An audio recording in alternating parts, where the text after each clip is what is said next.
బల్లి లక్కోజు. మరి ఈరోజు సింహాచలంలో గిరి ప్రదక్షిణ అనేది జరుగుతుంది.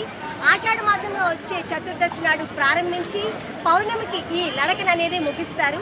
మరి ప్రతి ఒక్క భక్తులు కూడా మరి భారతదేశంలో ఉన్న అన్ని జిల్లాల నుంచి కూడా భక్తులు మరి సింహాచలం విచ్చేసి అక్కడున్న తొలి పావంచా దగ్గర మొదటిగా దర్శనం చేసుకొని అక్కడి నుంచి ఈ కాలి నడకన అనేది స్టార్ట్ చేస్తారు.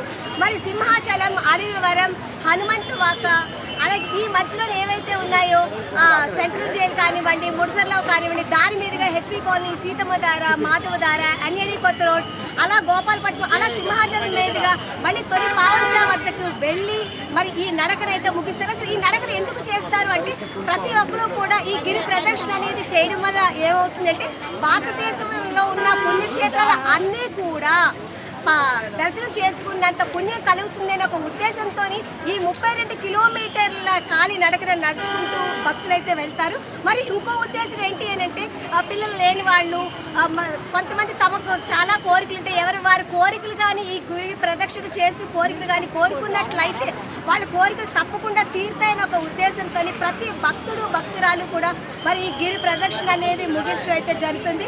సో ఆల్రెడీ అయితే గిరి ప్రదక్షిణ అయితే స్టార్ట్ అయిపోయింది. లక్షలాది మంది అలా నడుస్తుండడం అయితే మనం చూస్తూ ఉన్నాము. ముఖ్యంగా ఈ గిరి ప్రదక్షిణ చేయడం వల్ల సకల పాపాలు పోయి పుణ్యం అనేది మనకి వస్తుంది అన్నది, అలాగే అప్పన్న స్వామి ఆశీస్సులు మనకి లభిస్తాయని ప్రతి భక్తుల యొక్క నమ్మకం. సో మరి మనం కూడా వీళ్ళతో పాటుగా నడుద్దాం, గిరి ప్రదక్షిణ అనేది చేసుకొని ఆ అప్పన్న ఆశీర్వచనాలు తీసుకుందాం.